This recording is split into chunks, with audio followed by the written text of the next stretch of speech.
Hello दोस्तों, welcome back to Geegle. Great ideas will lead to great life. दोस्तों, आज हम बात करेंगे कि आप अपनी कंसंट्रेशन कैसे बढ़ा सकते हो और डिप्रेशन और एंजाइटी को कैसे कम कर सकते हो। और ये सब हम आपको बताएंगे बुक द स्पार्क से, जो कि लिखी है जॉन रैटी ने। लेकिन इससे पहले कि हम स्टार्ट करें, अगर आपने अभी तक ये चैनल सब्सक्राइब नहीं किया है तो इसे जल्दी से सब्सक्राइब कर लीजिए, क्योंकि हर हफ्ते हम ऐसे ही इंटरेस्टिंग और नॉलेजेबल वीडियोस आपके लिए लाते रहेंगे। चलिए स्टार्ट करते हैं। Mister John Ratey clinical professor of psychiatry हैं हार्वर्ड मेडिकल स्कूल में। और ऑब्वियसली आप जानते हैं कि हार्वर्ड यूनिवर्सिटी से ही माइक्रोसॉफ्ट के मालिक बिल गेट्स पढ़े हैं और फेसबुक के मालिक मार्क जकरबर्ग पढ़े हैं। और मिस्टर जॉन रैटी, जो कि हार्वर्ड मेडिकल स्कूल में एक एसोसिएट प्रोफेसर हैं, उनकी रिसर्च पूरी दुनिया मान रही है और उससे फायदा उठा रही है। अगर कभी भी हमारी बॉडी में कोई इमोशन पैदा होता है, किसी भी चीज को हम फील करते हैं, तो सारे मेडिकल फील्ड वाले बोलते हैं कि आपकी बॉडी ने एक पर्टिकुलर केमिकल रिलीज किया जिसकी वजह से आप ये फील कर रहे हैं। फॉर एग्जाम्पल, अगर आपकी बॉडी एड्रेनलिन, ऑक्सीटोसिन, सीरोटोनिन और डोपामिन रिलीज करती है तो आपको लगेगा कि आपको प्यार हो चुका है। और अगर आपकी बॉडी में केमिकल इम्बैलेंस हो गया है या फिर कोई न्यूरोट्रांसमीटर्स कम हो गए हैं तो आपको लगेगा कि आप बहुत ज्यादा डिप्रेस हो चुके हैं, दुखी हो गए हैं। उसी तरीके से हमारी बॉडी में एक प्रोटीन होता है जिसका नाम है brain derived neurotrophic factor, BDNF। 1990s में जब साइंटिस्ट ने प्रिजर्व्ड ब्रेन सेल्स में BDNF डाला तो उसके ब्रांचेस ग्रो करने लगे। और 15 सालों की रिसर्च के बाद साइंटिस्ट को पता चला कि हम इंसान कोई भी नई चीज तब ही सीख सकते हैं जब हमारे ब्रेन सेल्स ग्रो करें। यानी हमने ABCD भी तब सीखी जब हमारे ब्रेन सेल्स ग्रो करे थे। हमने कंप्यूटर चलाना भी तब सीखा जब हमारे ब्रेन सेल्स ग्रो करे हैं। यानी हर बार जब हमारे ब्रेन सेल्स ग्रो करेंगे तो ही हम नई चीज सीख पाएंगे। अब सवाल ये आता है कि हम अपनी बॉडी में BDNF को इंक्रीज कैसे करें, क्योंकि अगर हम अपनी बॉडी में BDNF इंक्रीज करते हैं तो हमारे ब्रेन सेल्स ग्रो करेंगे, और अगर हमारे ब्रेन सेल्स ग्रो करते हैं तो हमारी कंसंट्रेशन इंक्रीज हो जाएगी और हमारी लर्निंग कैपेबिलिटी बढ़ जाएगी और हमारा डिप्रेशन और एंजाइटी कम हो जाएंगे। ऑब्वियसली इसका एक शॉर्ट सोल्यूशन है कि आप एंटी डिप्रेशन मेडिसिन लें, जो कि हम आपको सजेस्ट नहीं करेंगे और ना ही हम उनका नाम लेंगे। और इसका दूसरा जो सबसे सिंपल और इंटरेस्टिंग आंसर है वो है एक्सरसाइज। जब भागते हुए चूहों के ऊपर एक्सपेरिमेंट किया गया तो देखा गया कि उनका BDNF 2 से 3 टाइम्स इंक्रीज हो जाता है। और ये BDNF एक्ट करता है एज अ ब्रेन फर्टिलाइजर। इस बुक में इसे मिरेकल ग्रो का नाम भी दिया गया है, जिससे लर्निंग कैपेबिलिटी बहुत ज़्यादा इंक्रीज हो जाती है।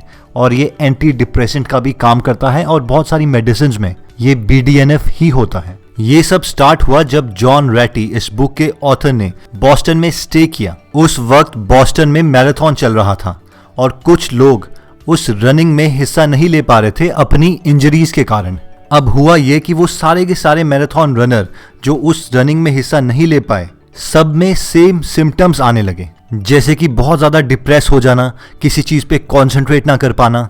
इतना ही नहीं, वो अपनी हर चीज़ को टालने लगे, नहीं कल करेंगे यार, परसों करेंगे। और उन लोगों में शामिल थे दुनिया की जानी मानी हस्तियां, जैसे कि इवन MIT के प्रोफेसर्स, जो लाइफ में बहुत ज़्यादा डिसिप्लिन रहे हैं और कभी भी अपने काम को पोस्टपोन नहीं किया, कभी भी अपने काम को नहीं टाला। ये सब जॉन रैटी को बहुत अजीब सा लगा। क्या ये सारी चीज़ें एक्सरसाइज से कनेक्टेड तो नहीं? फिर क्या था, उन्होंने एक्सपेरिमेंट्स की लाइन लगा दी। जैसे कि कॉलेज और स्कूल स्टूडेंट्स को 2 ग्रुप में डिवाइड किया गया।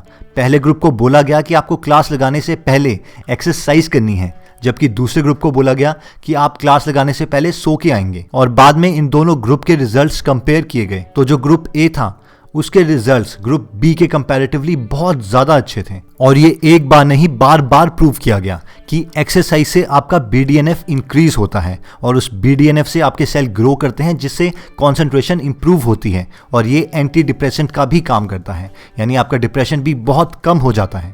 अब सवाल ये आता है कि हमें कौन सी एक्सरसाइज करनी है और कब करनी है। 20 से 30 मिनट की एक्सरसाइज, जैसे कि भागना, स्विमिंग करना या फिर साइकिलिंग, जिसे करना थोड़ा सा मुश्किल हो और आपका heart rate normal heart rate से थोड़ा इंक्रीज हो जाए। और ये एक्सरसाइजेस आपके स्टडी टाइम से जस्ट पहले होनी चाहिए। यानी एक्सरसाइज और स्टडी के बीच में ज्यादा गैप नहीं होना चाहिए। क्योंकि एक एक्सपेरिमेंट जो कि नेपरविल हाई स्कूल में किया गया था, उसमें एक क्लास को 2 ग्रुप्स में डिवाइड किया गया। एक ग्रुप को एक्सरसाइज के इमीडिएटली बाद हिस्ट्री का सब्जेक्ट पढ़ाया गया, जबकि दूसरे ग्रुप को एक्सरसाइज के 6 घंटे के बाद हिस्ट्री का सब्जेक्ट पढ़ाया गया। तो जो पहला ग्रुप था उसका रिजल्ट दूसरे ग्रुप के कंपैरेटिवली बहुत अच्छा आया। इससे ये प्रूव होता है कि जो हमारा BDNF है उसकी स्पाइक काफी ज्यादा देर तक नहीं रहती। यानी हमें हर अपने स्टडी सेशन के जस्ट पहले एक्सरसाइज करनी चाहिए ताकि हमारी कंसंट्रेशन एक पर्टिकुलर अमाउंट ऑफ टाइम के लिए सस्टेन रहे। अगर आप और एक्सरसाइजेस देखना चाहते हैं या फिर इस कॉन्सेप्ट को और अच्छे तरीके से समझना चाहते हैं तो डिस्क्रिप्शन में दिए हुए लिंक को क्लिक करके आप ये बुक परचेज कर सकते हैं। चलिए दोस्तों, अगर आप हमारी कोई वीडियो मिस नहीं करना चाहते तो सब्सक्राइब करने के बाद ये बेल का बटन दबाना मत भूलिएगा। और अगर आपको हमारा ये वीडियो पसंद आया तो आप इसे लाइक कर सकते हैं। अगर आपको लगता है ये वीडियो आपके किसी फैमिली मेंबर या फ्रेंड के काम आ सकता है तो आप ये वीडियो उनके साथ शेयर कर सकते हैं। आप हमारे साथ फेसबुक पे भी जुड़ सकते हैं, Facebook/Great Ideas Great Life।